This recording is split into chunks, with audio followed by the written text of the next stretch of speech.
Hola, eh, yo soy Blanca Cárdenas, soy etnóloga de la Escuela Nacional de Antropología e Historia y maestra en Filosofía de la Ciencia por la UNAM.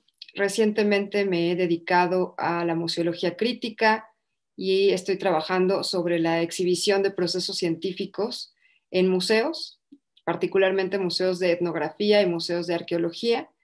Y recientemente empecé a dar clases en la Escuela Nacional de Antropología e Historia sobre religión y parentesco, así que es algo que he estado trabajando en los últimos, sobre todo, 6 meses. Sobre la lógica, bueno, para mí la lógica es una parte de la filosofía enfocada a comprender las estructuras de pensamiento humano. Tiene muchas áreas de interés y personalmente creo que es la lógica informal la que más ha influido en mi formación y en mi labor profesional. Es decir, me han preocupado mucho la construcción de argumentos ordenados, veraces, y eso ha jugado un papel muy importante, sobre todo como docente en la antropología. Por otra parte, creo que la comprensión de los mecanismos lógicos en las ciencias ha abierto para mí muchas puertas para comprender mejor mi propia investigación y la investigación de otros colegas. He hecho varias reflexiones sobre el tipo de inferencias lógicas que se hacen en la investigación etnográfica, el problema de la inducción, por ejemplo, y he explorado los razonamientos del trabajo arqueológico, que al menos en sus formas más tradicionales es de carácter hipotético deductivo. Entonces, eso es lo que he encontrado como la presencia de la lógica en esos ámbitos, al menos en mi propia trayectoria. Respecto al estudio del fenómeno religioso o en la religión, hay mucho que decir. La etnología como ciencia antropológica se ha dedicado muchísimo tiempo, prácticamente desde el siglo XIX, a tratar de comprender la diversidad de expresiones religiosas. El fenómeno religioso es uno de los temas más importantes para la antropología clásica y contemporánea. Y dentro de eso, pues nos hemos interesado en comprender las diferentes formas de vivir y de estar en el mundo, las cosmovisiones, las ontologías. Esto es, cómo los grupos humanos a lo largo de la historia hemos desplegado múltiples relaciones con seres vivos, humanos y no humanos, y seres de otros órdenes, como seres en los sueños, seres del más allá, seres en otras dimensiones, en otros espacios y en otros tiempos. Entonces, bueno, dicho eso, hay muchos autores que se han abocado al estudio del fenómeno religioso. Uno de ellos es James Frazer, también está Bronislaw Malinowski, y uno de los que, bueno, a mí me gustaría más platicar y compartir es Claude Lévi-Strauss, quien en particular se concentró en entender las formas lógicas del pensamiento de los llamados grupos salvajes, es decir, dar cuenta del llamado pensamiento salvaje, entre comillas, como concepto antropológico, y decir que este pensamiento salvaje no es nada más exclusivo de algunos grupos humanos, sino que es algo propio de todos los seres humanos y de todas las sociedades. La etnología se ha centrado, por ejemplo, en entender la lógica del milagro, la lógica de los ritos, de los mitos, de expresiones como la brujería, de los trances recientemente, del totemismo y bueno, del pensamiento mágico en momentos de crisis, por ejemplo, ahora en la pandemia. El pensamiento mágico es algo que recurrentemente ha estado presente en nuestra vida durante año y medio. De manera muy general, entonces, Lévi-Strauss estudió, por ejemplo, las mitológicas, tiene una serie de investigaciones sobre mitos, tratando de encontrar la lógica profunda de estos relatos e historias en pueblos alrededor del mundo y a lo largo del tiempo. Y respecto al pensamiento salvaje, pues ha dicho que esta es la confluencia de narrativas políticas, narrativas religiosas y narrativas cosmológicas que nos permiten desenvolvernos en el mundo, estar en el mundo y pensar el mundo también, desarrollarnos día a día. El pensamiento salvaje tradicionalmente se había como opuesto al llamado pensamiento científico, en esta oposición como entre religión y ciencia, más o menos, o entre salvaje y occidental, ¿no? Pensando que el pensamiento científico es occidental o civilizado también. Pero bueno, la aportación de este autor es que este pensamiento salvaje, así llamado, está presente todo el tiempo y es parte de una misma estructura de razonamientos. Así las cosas, yo quisiera plantear como un tema específico o un caso de estudio, que es el de las restricciones dietéticas normadas por los sistemas religiosos.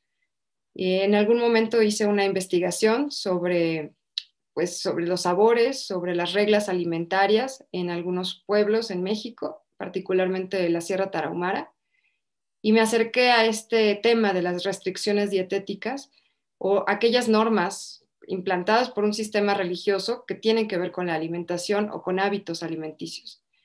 Y bueno, quiero referirme a dos autores o dos formas de explorar este tema. Uno de ellos, ya lo mencioné, es Lévi-Strauss, que él, junto con toda una línea de trabajo de la antropología simbólica, dice que los alimentos tienen que ser primero como buenos para pensarse y después te los puedes comer. Y eso se contrapone con lo que el antropólogo norteamericano Marvin Harris, más o menos en los años 70, aseguró que en contraposición los alimentos primero tendrían que ser buenos para comerse y después los podemos pensar, pero primero hay que comerlos. Me explico bien rápido. Que un alimento primero sea bueno para pensar, de acuerdo con Lévi-Strauss y con la antropología simbólica, implicaría que antes de que podamos comerlo o ingerirlo, cocinarlo o simplemente aceptarlo como un alimento comestible, como algo comestible, debe pasar primero por categorías y ordenamientos que indican si algo te lo puedes comer o no te lo puedes comer, si es puro o contaminado, profano o sagrado. Si esto no ocurre así, o sea, si primero no lo pienso, será difícil que yo acepte comerlo. Por eso no aceptaríamos en nuestra cultura al menos comer una rata o un perro o algo por el estilo, o muchos insectos. Los ejemplos, bueno, son muy numerosos y en el ámbito de la religión, del fenómeno religioso, hay una gran cantidad de restricciones como el consumo de carne de cerdo, de carne de res o, por ejemplo, los alimentos kosher. Y eso se ha explicado ya o se ha explorado desde esta perspectiva de que primero pasan por una serie de categorías y limitantes que nosotros mismos hemos construido que hacen que uno acepte o no comerse esas cosas. Por otra parte, ¿no? Como tenemos la otra cara de la moneda, Marvin Harris sostiene que todo lo anterior es irrelevante, no tiene lugar, y categorías como profano y sagrado, ¿no? Estas dicotomías en el pensamiento, no tienen realmente como una consecuencia en nuestra alimentación, más bien pertenecen como al mundo de lo ideológico y que lo que en realidad importa son los costos y beneficios a nivel energético y ecológico. Para el caso del hinduismo, el consumo de carne de res sabemos que está restringido. En la India hay muchas vacas y las familias tienen ganado, reses, y no se lo comen, sino que son animales que se consideran sagrados. La explicación que da Marvin Harris es como totalmente opuesta a lo que acabo de explicar con Lévi-Strauss. Él no se acerca a la idea de una estructura lógica que organice lo que es comestible o no, sino más bien en razones meramente ecológicas, energéticas y calóricas. Por ejemplo, por supuesto, esto también tiene como una lógica interna. Dice, si las vacas ayudan a trabajar la tierra, entonces la tierra produce alimentos. Y si tenemos alimentos, entonces no necesitamos matar a la vaca. Eso explica después que haya otro tipo de argumentos más elaborados de carácter religioso donde se impida el consumo de las vacas, pero eso ya es secundario.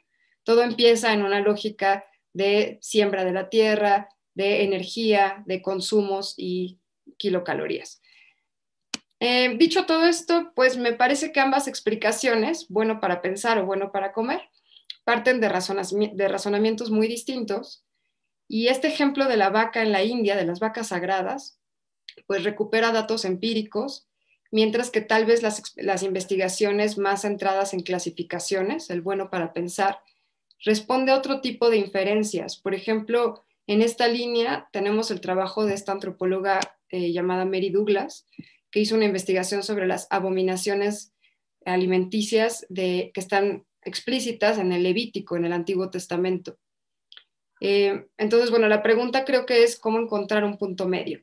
Es decir, la propuesta del bueno para comer está sustentada más bien en un trabajo inductivo con fundamento empírico, y el bueno para pensar tiene otro tipo de sustento, más bien de carácter histórico, hipotético, en fin. ¿Cómo encontrar el equilibrio entre ambas posiciones? La pregunta siempre es o bueno para comer o bueno para pensar, y cómo explicar estas restricciones dietéticas en el contexto religioso, y cómo explicar la diversidad cultural y la diversidad de consumos alimenticios y de pautas religiosas sin caer o sin extremar los juicios materialistas, pero tampoco irnos como a un idealismo total. Hay trabajos recientes que lo están intentando, avanzan más o menos en esa idea. Tenemos hoy el concepto de cosmopolítica, el giro ontológico, que se asume como una consecuencia de la teoría etnográfica, pero más allá de eso, bueno, hay que considerar, creo que la lógica funcionaría tal vez como una estrategia de trabajo, ¿no? Integrar argumentos de la lógica como área de la filosofía para encontrar estos puntos de confluencia entre ambas posturas y no descartar las clasificaciones o estructuras de pensamiento adscritas y que están en el marco del pensamiento religioso, y bueno, y al mismo tiempo considerar aspectos biológicos, físicos, tal vez matemáticos, que sin duda también tienen injerencia, que están presentes en nuestra vida cotidiana y en todos nuestros parámetros culturales. Es muy frecuente que la antropología pase por alto este tipo de argumentos que vienen como de otras disciplinas o de otro tipo de pensamiento, ¿no? Las matemáticas, la física, pero a la hora que los integramos y que se conectan con el pensamiento mágico, con la investigación sobre los símbolos, sobre el bueno para pensar, tal vez encontraríamos buenos resultados. Ahí creo que es la aportación que tal vez la lógica podría tener a la investigación de la religión desde la etnología. Y bueno, pues muchísimas gracias.